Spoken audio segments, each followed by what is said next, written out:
Começa agora. A informação como instrumento de cidadania do Tribunal de Contas do Estado de Mato Grosso. Nesta edição você vai conferir. A resposta do TCE à consulta feita pela Câmara de Vereadores de Cuiabá.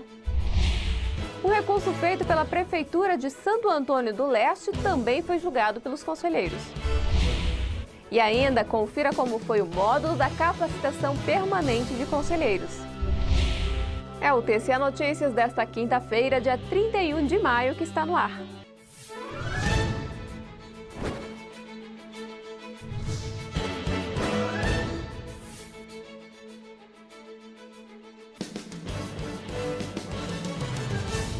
Olá, tudo bem? Conselheiros respondem à consulta feita pela Câmara de Vereadores de Cuiabá. O processo foi respondido pelo conselheiro Walter Albano, que teve o voto vista acolhido na íntegra pelo relator do processo, conselheiro Domingos Neto. E a resposta ao questionamento feito pelo presidente da Câmara de Vereadores de Cuiabá, presidente Júlio Pinheiro, foi de que o Legislativo pode obter outras fontes de receitas além do 10º. Os conselheiros também responderam que as câmaras podem firmar convênios, inclusive com repasse de recursos, contanto que o objetivo da parceria seja a melhoria das suas atividades fins. Outro destaque feito pelo TCE é de que essas receitas não precisam ingressar na cota única dos poderes executivos municipais. Percentual limite de despesa total do Poder Legislativo, incluídos subsídios vereadores, excluídos gastos com inativos, previsto no artigo 29A da Constituição da República de 88, tem como base de cálculo a receita tributária e as transferências constitucionais do município.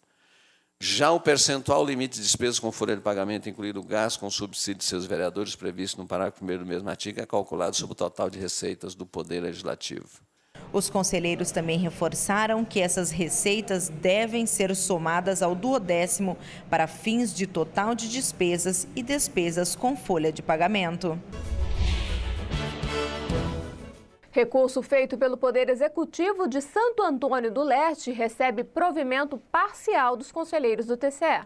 Isso porque das 29 irregularidades identificadas no julgamento das contas de 2010 da Prefeitura de Santo Antônio do Leste, município que fica a 379 quilômetros de Cuiabá, ficou comprovado que 5 foram sanadas. Como é o caso de 2 supostos casos de nepotismo que foram solucionados antes do julgamento das contas e da comprovação da contribuição associativa mensal AMM, Associação Mato Grossense dos Municípios. Por isso, o processo foi julgado parcialmente procedente. Reduzir o valor da multa aplicada para o equivalente a 158 PFs-MT, considerando os valores constantes dos itens B e C do acórdão recorrido, bem como afastar a obrigação de restituir com recursos próprios aos cofres públicos municipais o valor equivalente a 74,30 UPFs-MT. O relator do processo, o conselheiro substituto Luiz Henrique Lima, ainda determinou que as penalidades que restaram devem ser pagas em 60 dias, que as contas continuam com o julgamento irregular e que as demais determinações feitas no acórdão anterior foram mantidas. Já está marcada a próxima participação do TCE no projeto Fomenta Mato Grosso. Anote aí, desta vez a palestra do Fomenta Mato Grosso vai ser realizada nesta sexta-feira, dia 1º de junho, na cidade de Alta Floresta. Os palestrantes são o conselheiro substituto Luiz Henrique Lima e o procurador de contas Gustavo de Champs. Conselheiros reduzem valor da penalidade aplicada ao ex-gestor da Secretaria Estadual de Administração. O ex-secretário de Administração do Estado, Bruno Sá Freire Martins, recorreu ao TCE contra o julgamento das contas de 2010 do órgão, que à época foram julgadas irregulares com recomendações e determinações. O ex-gestor alegou que nas falhas apontadas no processo não foram comprovados culpa ou dolo e que as impropriedades caracterizam erros formais que não causaram danos ao erário.